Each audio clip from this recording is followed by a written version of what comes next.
소개하겠습니다. 저는 98년 IMF 때 제가 첫 직장 생활을 처음 시작을 했습니다. 그러면서 연구소와 기획실에서 한 10년 동안 근무를 하다가 제가 이제 2008년 금융위기 때 이제 프루덴셜에 입사를 하면서 현재 14년차 보장을 전달하고 있습니다. 제가 이 일을 하면서 느꼈던 두려움에 대해서 제가 이야기하고자 합니다. 강의 순서는 두려움, 그리고 두려움의 극복, 그리고 두려움이 익숙해질 때 순으로 진행하도록 하겠습니다. 자, 두려움. 혹시 여기에 두려움이 없으신 분 계신가요? 만약 계시다면 온전하지 않거나 정상이 아닐 수가 있습니다.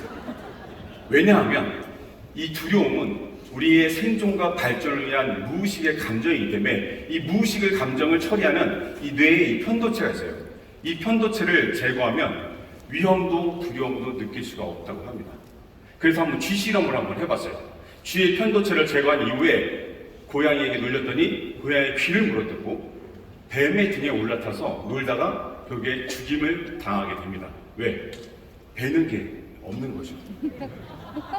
인류도 우리가 원시부터 지금까지 이 위험을 감지하고 스스로 보호하고 우리가 지킬 수 있었기 때문에 우리가 생존할 수가 있었던 것입니다. 그리고 또 하나, 이 두려움은 발전을 위해 꼭 필요한 무의식이어서 우리는 태어나서 죽을 때까지 무언가를 끊임없이 추구하는 본능을 가지게 합니다. 익숙한 것에서 새로운 것, 낡은 것에서 더 나은 곳으로 발전하는 이 무의식이어서 우리는 새로운 것을 보면 호기심을 느끼고 적응하면서 발전시켜 나가는 것이죠. 우리가 익숙한 것 또는 편한 것만 고집하게 되면 어떻게 해요? 도태되거나 사라질 수가 있습니다. 그래서 개인이든 조직이든 이 두려움을 통해서 우리는 성공과 그리고 판타지와 기회를 가질 수가 있는 겁니다. 인류가 그러했듯이 두려움은 우리의 성장과 발전을 위해 꼭 필요한 무의식의 감정입니다. 저에게 가장 큰 두려움은 무엇이었을까요? 저는 고3 학력고사를 2개월 앞둔 상황에서 수업 중에 아버지의 사망 소식을 듣습니다. 세상에 어머니와 저 둘만 남게 되었고요. 우리 집의 주요 수입원은 어머니가 밤새 일해서 벌어오시는 150만 원이 전부였습니다. 제가 아버지가 살아계실 때만 해도 저는 학교와 집 그렇게 왔다 갔다 하면서 아주 내성적이고 수줍은 아이였습니다. 누군가에게 낯선 사람에게 말을 건네는 건 더더욱 힘들었고요. 누굴 똑바로 쳐다보는 것 또한 저는 불가능했습니다. 친구들 사이에서도 저는 정체성이 없는, 이름을 이야기해도 알 수 없는 그런 아이였던 거죠. 하지만 아버지 없는 세상에서 제가 살아가는 그 큰 두려움을 이기기 위해서는 저는 강해져야 했습니다. 그래서 저는 그해 겨울 대학에 들어가서 가장 체력적으로 힘들다는 검도부에 들었고 거기서 정신력과 체력을 키우면서 저는 이 두려움을 자신감으로 바꾸었습니다. 그 자신감이 저에게 앞에 나서기 힘들어하는 저에게 과대표를 하게 했고 학군단의 작전장교를 하게 하고 1사단의 유격 교관으로 나를 변화시켰습니다. 그러면 제가 어떻게 변화했는지, 이 두려움을 어떻게 극복했는지 이야기 한번 해보도록 하겠습니다. 첫 번째는 경험입니다. 제가 이 경험을 통해서 성장했는데 어떻게 했냐? 의사시장을 가기 위해서는 저는 먼저 간 선배에게 조언을 구하고 그 선배와 실행을 통해서 간접 경험을 했습니다. 그리고 저는 의사시장 진입을 하기 위해 의사시장을 공부를 했는데 그래도 해결되지 않는 것은 이 불안 또는 두려움이 해결되지 않았습니다. 그래서 저는 공중보건의 선생님들을 매일매일 만나기 시작했습니다. 매주. 그렇게 100여 분을 만나다 보니 의사에 대한 막연한 불안감, 두려움은 사라지고 자신감으로 바뀌면서 저는 자연스럽게 의사시장에 진입할 수가 있었던 거죠. 여기서 제일 중요한 거, 이런 많은 경험을 하기 위해서는 무엇보다도 실행력이 가장 중요합니다. 실행 없이는 어떤 것도 나를 변화시킬 수 없고 무엇도 나를 발전시킬 수가 없는 거죠. 여러분들이 아무리 좋은 강연, 아이디어를 들어도 그것을 실행을 통해서 경험을 쌓지 않으면 그것은 내 것이 될 수가 없는 것이죠. 여러분도 어느 시장을 타깃하셨다면 100번 이상 놓고 가셔야 됩니다. 한 번 해서 안 되니까 나 여기 안 맞는 것 같아. 이건 아닌 거죠. 저는 공중보호선들을 100분 만나고 의사시장에 지휘한 거와 같다고 보시면 되겠죠. 그리고 두 번째는 긍정입니다. 긍정은 어떠한 두려움도 때려눕힐 수가 있습니다. 아까 앞에서 얘기했듯이 실행력과 새로운 도전도 이 긍정 없이는 할 수가 없는 것이죠. 그리고 이 긍정은 저 혼자만이 할 수가 없어요. 저는 긍정적인 사람들과 함께하기 위해서 MDRT 봉사를 하였고요. 그리고 긍정적인 사람들과 소규모 스터디 그룹을 통해서 저의 긍정을 유지할 수가 있었습니다. 그리고 여러분, 긍정을 주문하셔야 됩니다. 저는 아침마다 일어나면 오늘 좋은 사람을 만날 거야. 그리고 좋은 일들이 있을 거야. 다 잘 될 거야. 이렇게 주문을 합니다. 그러면 이상하게도 그러한 일들이 하나씩 이루어지는 것을 느끼시게 될 겁니다. 왜요? 시크릿이잖아요. 그죠? 그리고 말하는 습관 하나만 바꿔도 우리의 긍정의 힘은 커질 수가 있는데, 저는 보통 평상시에 이까이까 일도 아니지? 할 수 있어? 이렇게 하면 기분도 좋아지고 긍정의 힘도 매우 커질 수가 있습니다. 그리고 저는 무엇보다 내가 컨트롤할 수 없는 과정에 두려워하고 불안해하지 않고, 저는 내가 컨트롤할 수 있는 과정에 집중하고 후회 없는 최선을 통해서 반드시 긍정적인 결과가 나올 것이라고 저는 믿고 있습니다. 세 번째, 트레이닝입니다. 상담 잘하려면 어떻게 됩니까? 연습하셔야 됩니다. 연습하시고 또 연습하시고, 내 목소리가 제대로 나올 때까지, 내 발음이, 내 속도가 나올 때까지, 원하는 상담의 능력이 나올 때까지 연습하셔야 돼요. 이 연습을 통해서만이 좋은 습관도, 방법도, 실력도 쌓이게 되는 겁니다. 저 같은 경우 이 일을 하기 전에 전 직장에서 아침에 사내 방송을 5년 동안 했습니다. 그때 대본을 소리내어 읽는 그 습관이 저의 지금 언어 전달력과 저의 발음을 개선시킬 수가 있었습니다. 작은 습관이었지만 이런 습관들은 결국에 숙련된 기술자처럼 어떠한 일이든 능수능란하게 처리할 수 있게끔 여러분들을 본 실력 위로 올려놓을 수가 있는 겁니다. 자, 복싱 선수 얘기 한번 들어볼게요. 저희가 복싱 선수가 연습 없이 링에 올라가게 되면 어떻게 됩니까? 바로 케어됩니다. 바로. 링 밖에서 기초, 체력, 기술, 그리고 수많은 스파링을 통해서 상대를 제압할 수가 있는 겁니다. 저 또한 많은 스파링을 하기 위해서 로컬 원장님을 만나기 전에 저는 공보의 선생님을 100분을 만나면서 스파링을 했죠. 그렇기 때문에 저는 로컬 시장의 원장님을 누구를 만나도 두렵지 않게 제가 상담을 할 수가 있었습니다. 그리고 힘을 빼셔야 됩니다. 힘. 여러분 골프도 하시고 운동도 하시고 그런데 제일 중요한 게 뭡니까? 힘 빼는 거죠. 우리 일도 마찬가지입니다. 힘을 들이면요, 우리 고객들은 어때요? 자기 편이 아닌 것으로 알고 다 우리의 제안을 거절하게 됩니다. 하지만 고객을 만나기 전에 진심을 다해 기도를 하고 진심을 다해 상담을 하시면 우리의 제안을 수락하시게 됩니다. 그리고 여러분 TA 하시는 거 재밌으십니까? 여기 혹시 TA 나 너무 재밌다. 되게 많이 힘드시죠? 왜 힘들까요? 너무 힘을 들여서 그래요. 내가 계약할 사람, 청약할 사람만 전화를 하려다 보니 이 전화기가 엄청나게 무거운 거예요. 들 수가 없는 거죠. 그런데 TA만 하는 전문 비서한테 스크립트 주고 50통, 100통을 시켜도 어때요? 그분들은 순식간에 해낼 수가 있는 거죠. 왜? 기계적으로 스크립트를 하면 되거든요. 만약 이렇게 해도 안 된다면 여러분 어떻게 하시면 좋냐면, 내가 동료의 비서가 되고 동료가 나의 비서가 돼서 한번 TA를 해보십시오. 스크립트로. 그러면 약속이 아주 잘 잡히시게 될 겁니다. 그리고 네 번째는 강인한 체력입니다. 제가 아주 힘들고 두려운 그 시절, 제가 운동을 통해서 제 두려움을 자신감으로 바꾸었던 것처럼, 저는 지금도 아침에 검도와 그리고 주말에 등산을 통해서 운동을 하면 뭐가 생깁니까? 육체적 고통이 따르죠. 그러면 이 육체적 고통은 그날그날의 불안, 걱정, 정신적 스트레스를 리셋시킬 수가 있어요. 여러분들 그 매일매일 그 걱정과 불안들을 담고 사시면 오래 일할 수가 없습니다. 그리고 이 강인한 체력은 긍정과 함께 큰 시너지 효과도 일으킬 수가 있는 거죠. 그래서 여러분들 오래 일하고 싶으시면 어떻게 해야 돼요? 체력을 키우셔야 합니다. 자, 제가 오늘 4가지 말씀드렸는데 여기 어려운 게 있었습니까? 다들 하고 계신 겁니다. 그리고 연습하시면 되는 일들. 그런데 이렇게 해서 두려움이 이제 익숙해지면 새로운 것도 익숙해지고 그렇게 되면 어떻게 돼요? 나의 성장과 발전도 멈추게 됩니다. 뜨거운 냄비 안에 개구리가 될 수가 있어요. 그래서 우리는 계속 새로운 도전을 하고 새로운 두려움들을 만들어 가셔야 합니다.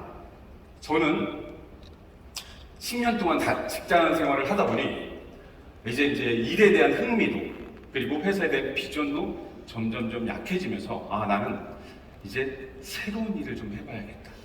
그런 생각이 든 찰나에 담당 설계사가 저에게 제안을 해옵니다.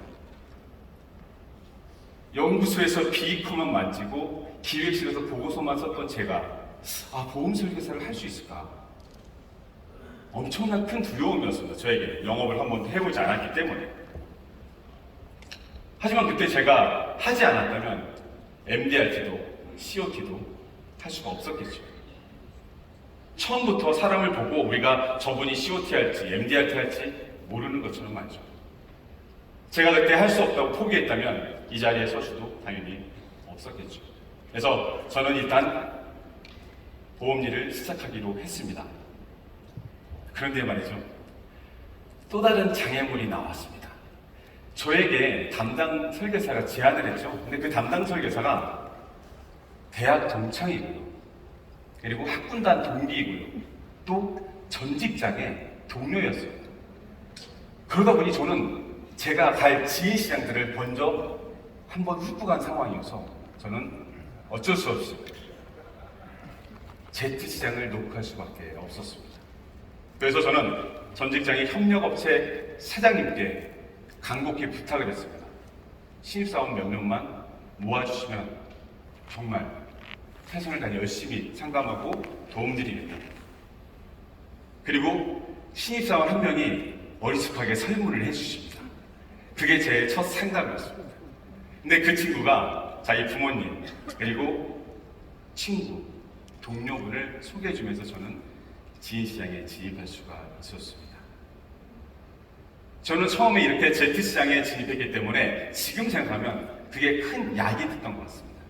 만약 내가 지인에 조금 의지하고 상담력을 기르지 않고 노력을 하지 않았다면 지금 여기까지 올 수도 없었을 것 같습니다. 자, 그래서 저는 이제 개인 시장에 진입해서 개인들의 보장을 위해서 무언가를 해야 되는데 그때 어떤 목적을 가졌냐면 우리 개인들이 보장의 증권을 들여다보고 내가 무엇이 부족한지 무엇이 과한지를 스스로 느끼게 하는 게 저의 목적이었습니다. 그래서 그때 제가 사용했던 상담들을 한번 이야기하도록 하겠습니다. 첫 번째, 보험이 무엇인지를 설명해 줘야겠죠. 자, 고객은 보험료를 냅니다. 그리고 보험사는 고객에게 보험사고 시 보험금을 지급을 하게 되죠. 그리고 증권의 내용을 딱 들여다보면 두 가지가 있죠. 주계약과 특약으로 나눠집니다. 이 주계약은 보험료를 내면 차곡차곡 적립이 되어서 나중에 일시금이나 연금 전환으로 쓰실 수가 있습니다. 이 일시금은 상속세나 목적자금으로 쓰일 수가 있고요. 그리고 연금 전환은 노회, 의료비와 생활비로 활용하실 수가 있습니다. 그리고 특약은 어때요? 80세, 100세 만기가 있어요. 만기가 되면 미션을 다 수행하고 종료가 되는 게 바로 특약입니다. 그런데 주계약은 내가 만약 연금 전환하기 전에 사망하게 되면 사망보험금이 지급이 되고요. 내가 연금을 전환하기 전에 암이 걸려서 이제 6개월밖에 못 산다고 하면 영원급부가 지급이 되고, 그리고 내가 눈을 감고 자식을 못 알아보고 가족을 못 알아볼 때 우리 가족이나 배우자 또는 보호자는 내 주계약의 10에서 20%를 분할해서 나를 간병하실 수가 있습니다. 반면 특약은 어떻습니까? 확률에 의해 지급되는 진단비, 수술비 또는 실손의료비가 여기에 해당이 됩니다. 그래서 나는 내 증권이 주계약과 특약 중 어떤 비중으로 되어 있는지 꼭 살펴보시기 바랍니다. 두 번째, 보험 왜 들까요? 우리는 살면서 열심히 일을 해서 돈을 벌고요. 그리고 지출을 하게 됩니다. 그리고 수입과 지출의 격차만큼을 저축을 하고 살게 되죠. 근데 이게 60세까지 쭉 이어진다면 아무 일이 없을 텐데 우리에게는 불확실한 미래에 보험사고가 발생할 수가 있습니다.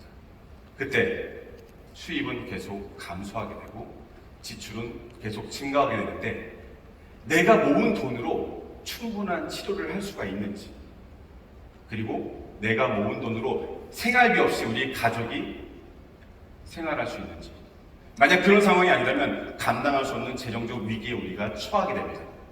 이렇게 감당할 수 없는 위기에 처했을 때 나를 지켜주는 보험인지, 아니면 화상진단비 10만 원, 골절진단비 30만 원이 중요한 보험인지, 이것들이 우리의 삶을 막거나 가로막을 수가 없습니다. 그래서 고객님도 내가 감당할 수 없는 위험에 제대로 된 보장을 가지고 있는지, 아니면 불필요한 보장으로 지출을 계속하고 있는지를 꼭 살펴보시기 바랍니다. 세 번째,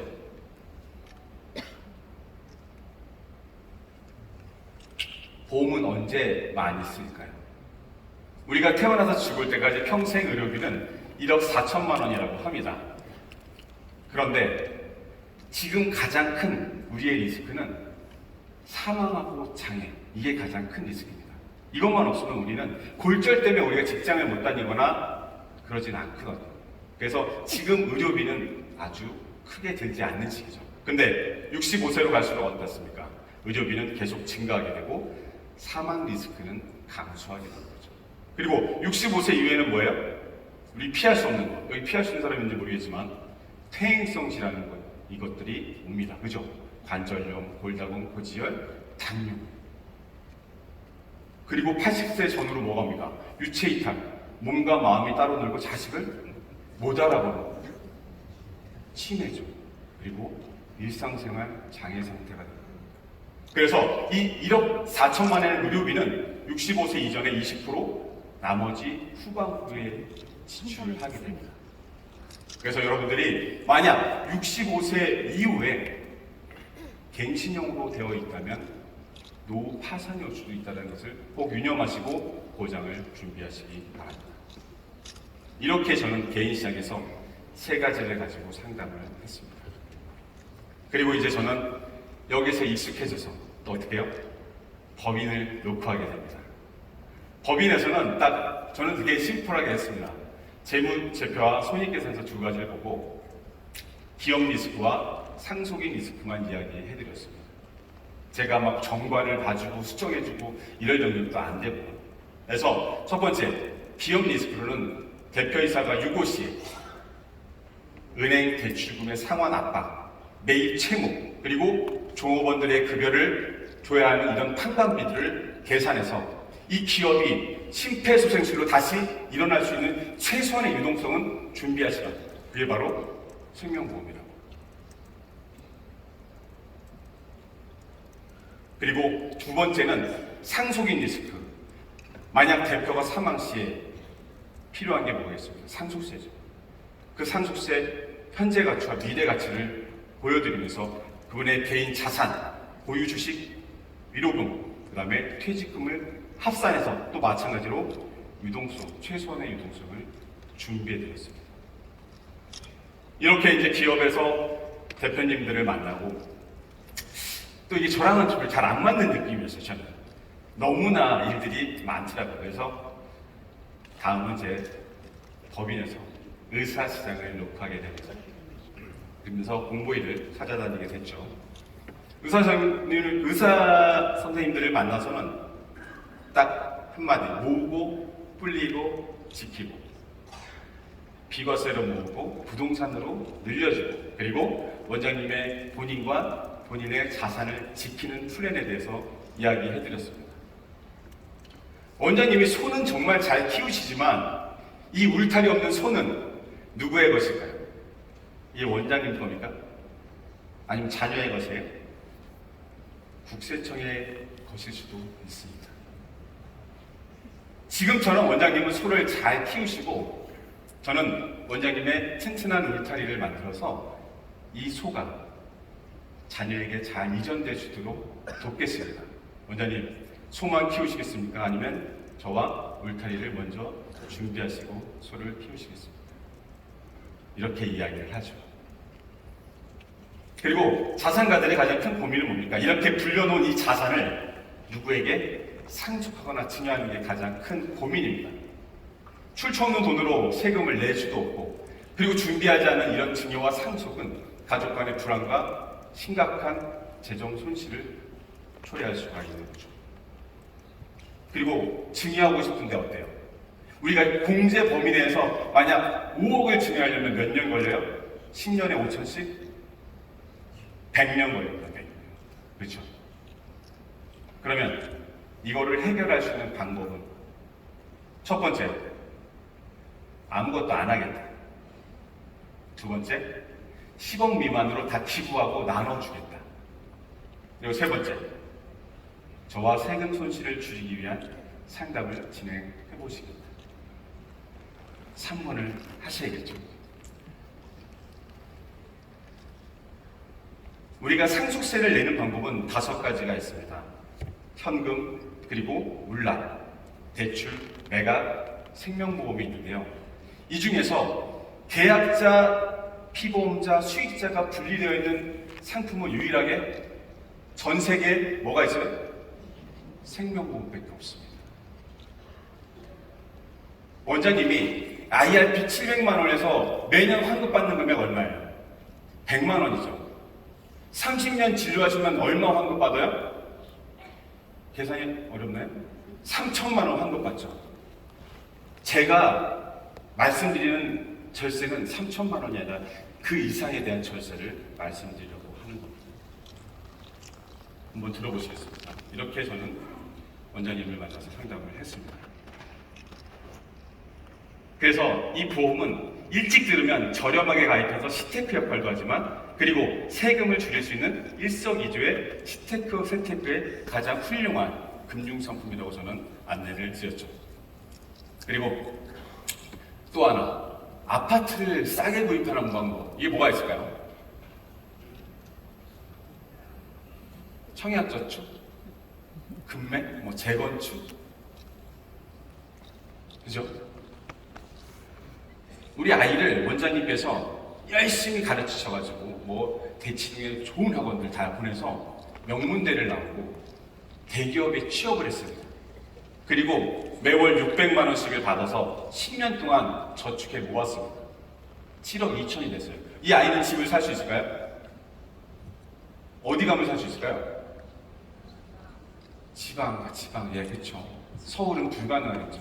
근데 원장님이 저와 함께 우리 아이에게 싸게 살 수 있는 방법을 준비할 수 있게끔 제가 도와드리겠습니다. 원장님이 이 서초 그랑자 이 30억을 8억에 살 수 있는 준비, 저와 함께 하시면 됩니다. 이 30억짜리를 8억에 살 수 있는 기회, 원장님의 키에 달려 있습니다. 지금 준비하시면 됩니다. 자, 마무리하겠습니다. 저는 이렇게 두려움이 또는 새로움이 익숙해질 때마다 새롭게 녹화하고 또다시 새로운 도전을 시작했습니다. 이 두려움이 저의 성장과 발전, 그리고 이 자리에 오게끔 만들어줬던 것이죠. 마틴 루터가 이렇게 얘기했습니다. 만약 당신이 길거리의 청소부가 된다면 미켈란젤로가 그림을 그리듯이, 그리고 셰익스피어가 시를 쓰듯이, 베토벤이 음악을 작곡하듯이 길을 쓰러라. 그러면 길을 잘 쓴 나머지 하늘의 천군 천사가 멈춰서서 여기 자기를 훌륭하게 수행한 위대한 거리 청소부가 살았다라고 말할 것이다. 여러분들도 이렇게 최선을 다해서 자기 맡은 바를 다한다면 꼭 성공하실 수가 있습니다. 여러분도 두려움을 통해서 꼭 프로리시 하시기 바랍니다.